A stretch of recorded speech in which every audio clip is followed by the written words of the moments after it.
NTE comes out in, give or take 24 hours, and I have never seen such pandemonia in the tier list community for any other game. And I know for a fact I'm not the only one who shares this sentiment. I've looked on Reddit, I've looked on Twitter, I've looked everywhere, and everyone seems to be sharing that same feeling of, what's actually right? Well, long answer short, I don't think anyone is. Look, if there's one thing I've learned about gacha games over the many, many years that I've played them now, is that no one really knows exactly how all the characters are going to perform at release, and especially not, let's say, a month from now, because we don't know the content that's going to come, we don't know the supporting characters they may get. It's just a variety, and yeah, we can make guesses when the game's going to be released, and to be fair, you can normally make a pretty good guess, an educated guess, especially if you're someone who's played a lot of the betas. You know, CN has been released for a week now, well, just short of a week. If you've been playing that too, yeah, you probably got a good idea. Better than I do even. I'm not going to act like I'm the genius in it all. But I feel like I need to talk about why everyone is getting so confused. So here's why. We've got the boy Zebo, who just today dropped his tier list. And do you know what? Looks pretty good, doesn't it? We've got this CN tier list that I have seen shared around everywhere. Here's just a quick look. You could take a look for yourself. Pause if you feel like you want to stop and know what they're saying.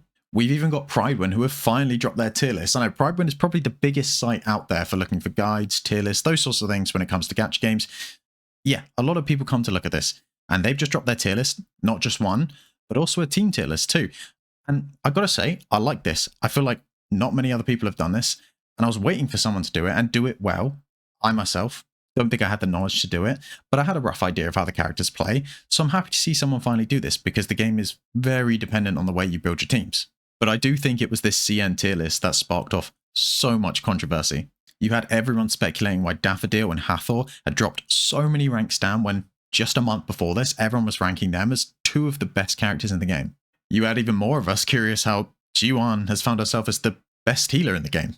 And then of course how 1 second everyone was ignoring Sakiri and suddenly she's now the best sub DPS in the game. This changed a lot for a lot of people and had people asking a lot of questions. I know for one, you had big channels like Utopia here talking about the nerfs that came out and claiming that at some point today, as I'm recording this, they were going to be putting out damage calculations, which that's a big deal, that's all I'm saying. Not something I'm ever going to do, not something I'll probably even look at because, to be honest, not that hard into the games. I do like playing them, they are fun, and I'm a little bit curious, I can't lie. But when you do have big creators like this making videos talking about how they got nerfed, it's not surprising that the wider community, well, they take that and they run with it. To clarify, I don't think Utopia's done anything wrong here. They shared their opinion, how they think the nerfs, the changes Daffodils get, maybe you don't even want to call them a nerf, just a change. They think it's made her a lot worse. And you know what? That's valid. To my knowledge, they are someone who's played on the CN server, so yeah, they have hands-on experience.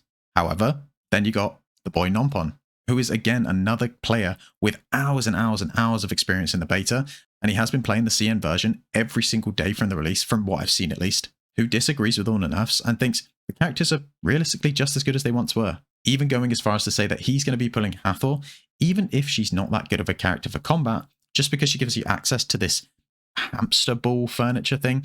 It's hard to describe unless you see it, but essentially it gives you a free piece of gear every single day, which, yeah, for someone who's a grinder, they might think that's worth it. And again, let me make it clear. I'm not pitting any one of these creators against each other. I'm just saying there are so many opinions out there right now. And I do think a lot of it spurred from this CN tier list. So, from all of the ones that I've seen, what do I think? Well, they're all right, and they're all wrong. Why? Because all of them use completely different criteria. Zebo here, for example, he doesn't just talk about the damage calculations. He also talks about free-to-play accessibility. He also talks about comfort of play. These are things he takes into consideration. Utopia, on the other hand, I think takes a more literal perspective in that Daffodil's numbers have gone down. Again, he hasn't released the numbers yet, but that's the general gist of what I got from the video. Tell me if I'm wrong, but that's what I heard. And then I feel like Nonpon kind of takes the approach of, they're all still good characters. Let's not stress over it. And if you're looking to get real sweaty, here's Hathor's hamster furniture thing. If you know what I'm talking about, you know what I'm talking about. If I had to pick a tier list to base my opinions off of, it wouldn't be any of the ones that look at the sole characters. I'd go to Pridewin's team tier list. Because looking at this, I think what you realize is that none of the characters are really that bad. Sadly, yes, it does seem like Hathor's DPS is just a little bit below the others, and her charged attack is a little bit awkward to hit. But dude, come on, let's be real, 0.5 and 0 are not that different. I've moved my head out of the way so you can actually see everything, because I realized I was blocking two of the teams. But I think the point that this tier list gets across is that you don't just pull for one character. You're more or less pulling and picking for a team. A few weeks ago, I did actually make a tier list myself.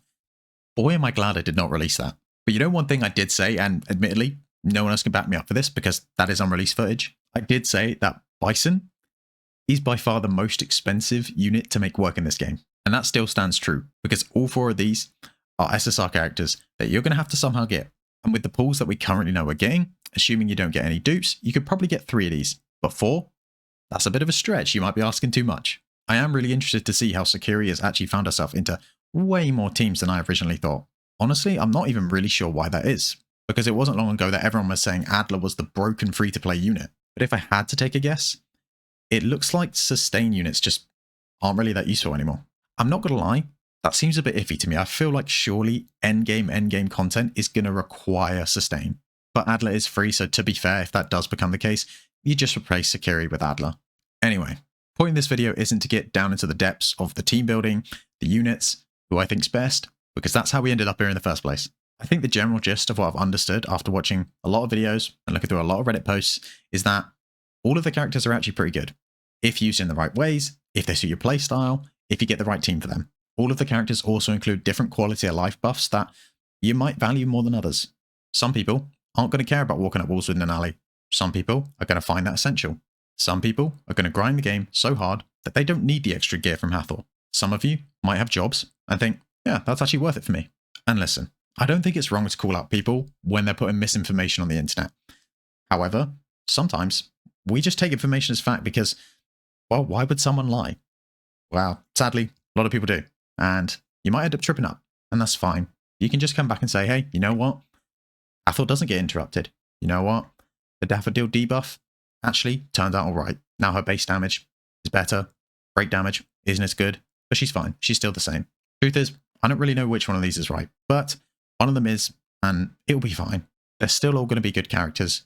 Yeah, okay, if you're going to be nitpicky, you're going to do the damage calcs. Good for you. That's the way you want to play the game. But honestly, I'm just not that fussed. I just think the most honest picture that we can give to casual players is that all the characters are pretty good as long as you build the team well.